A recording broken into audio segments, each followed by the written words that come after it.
Hi, and welcome back to Three and Out with Chris Spielman. I'm Mike O'Hara, and once again, we're brought to you by the good people of Comerica. And Chris Spielman, everything is back to normal. Matthew Stafford's completing touchdown passes and late drives.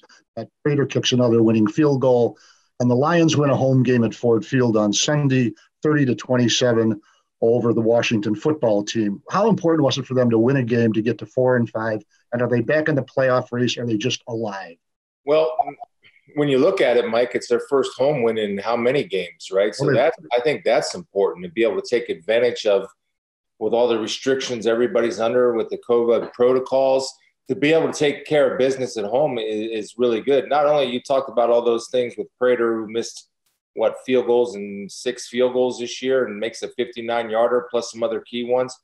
The other thing you missed out on, I thought there was a fumble recovery by the Lions too, in the red zone area or close to the red zone, that really those are the types of plays that you need to win football games, especially if you're a team that you know every game you play is going to be close and win it in the fourth quarter. But the first play here is Matthew Stafford hitting Marvin Jones Jr. Let's go 3 and out on this 27-yard touchdown pass to Marvin Jones Jr. Another good game by a real pro. Had 8 catches for almost 100 yards. It's kind of interesting since Kenny Galladay's been on the shelf. Marvin Jones Jr. is coming back to his normal self, it seems like. Now, this is going to be a little bit of a cover 2 look, but now watch the corner is going to turn into a safety. 29 is going to turn into a safety. You got number 20, who's a safety, that's going to turn into a corner. The problem is that he gets beat on a double move. He has to run through that with Marvin Jones because he doesn't know where safety is, because you have, I think that's Danny Amendola in the slot that's occupying that safety, which allows Marvin Jones Jr. to run free. Matthew Stafford sees the safety sitting. See how the safety squats? Once Matthew sees that safety squat, he knows that Marvin Jones Jr. is going to be open in the corner of the end zone, and all he has to do is throw him open and let Marvin go make a play. This is just good recognition on Jones's part and really good recognition on Matthew Stafford's part. Look at the wall blue, allowing Matthew Stafford to slide to the pocket, slide closer to his throw, get his feet set, and deliver a ball that we're used to seeing him deliver. Just outstanding protection, good communication. There's nobody on his legs. There's nobody in his face. And when you give him that kind of time, that kind of space, he's going to hit you every time. So it's a great play, well executed. Well, he's had 3 touchdown passes. He's got 17 for the season. Now let's move along to the third quarter. And this is a touchdown catch, 15 yards by DeAndre Swift, who had a big game yesterday, 81 yards rushing, 60-something receiving. Break it down. Tell us what you see on this one. Well, this isn't fair because when he sees 53 come over and take DeAndre Swift, so that tells him it's man coverage.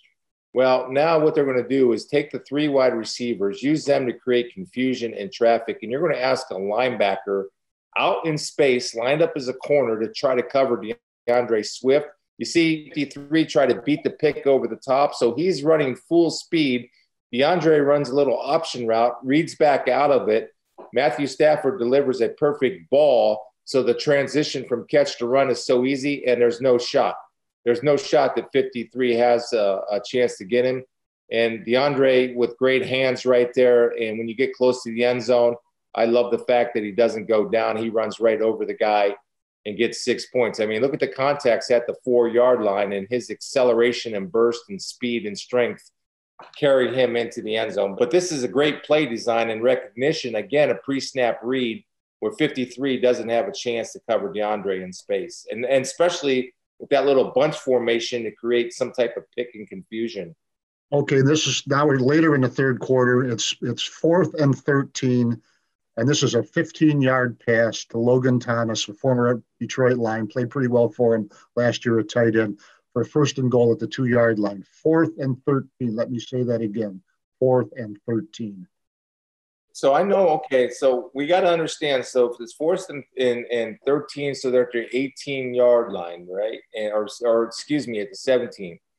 So you got to defend the line of scrimmage or the line to gain on the first down and keep everything in front of you. Now, the first issue, now, there's different ways to do things, and I'm not saying one way is right or one way is wrong.